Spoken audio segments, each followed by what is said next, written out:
हैं हमारे YouTube channel advocate Hasan न्यूसिक में।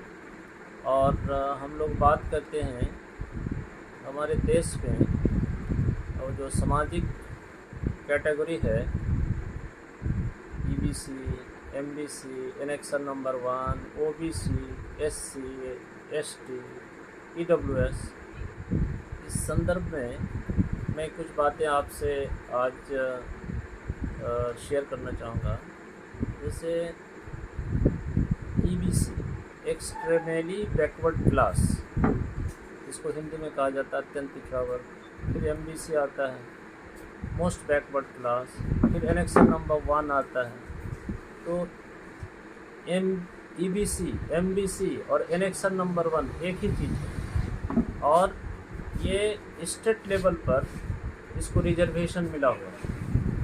अब हम आते हैं कि EBC, MBC और एनेक्शन नंबर 1 जब कोई सरकारी नौकरी हो, रिजर्वेशन का मामला हो या फिर पढ़ाई लिखाई की बात हो, तो उसमें रिजर्वेशन देने के लिए स्टेट लेवल पर ये सर्टिफिकेट लगता है। लेकिन हम केंद्र सरकार की नौकरी अगर पाना चाहते हैं, उसमें रिजर्वेशन देना चाहते हैं, तो EBC, OBC और MBC जो कहा जाता है, इनको इस सर्टिफिकेट को लेना है, और साथ में रेजिडेंशियल और इनकम सर्टिफिकेट तीनों को जोड़ करके हमको OBC के लिए अप्लाई करना है।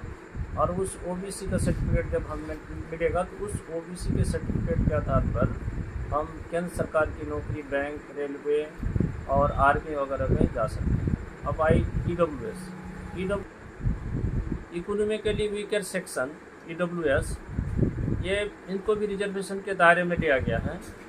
इसका मतलब है कि आर्थिक रूप से जो कमज़ोर हो और वो फॉरवर्ड कास्ट्स में से हो, जैसे शेख, सैयद, पठान, ब्राह्मण, राजपूत, इस तरह की जो जातियां हैं, उसमें जो कमज़ोर लोग हैं, गरीब लोग हैं, उनको सर्टेन कंडीशन के साथ रिजर्वेशन दिया गया है।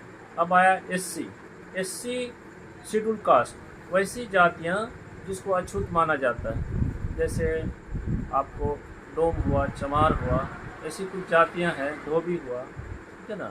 इसको SC के दायरे में लिया गया। पासवान है, और उसको एडुकेशनल के लिए, नौकरी के लिए और पॉलिटिकल रिजर्वेशन भी मिला हुआ है। जैसे लोकसभा और विधानसभा के लड़ाई में अगर वो इलेक्शन कॉन्टेस्ट करना चाहते हैं, तो कुछ सर्टेन जगह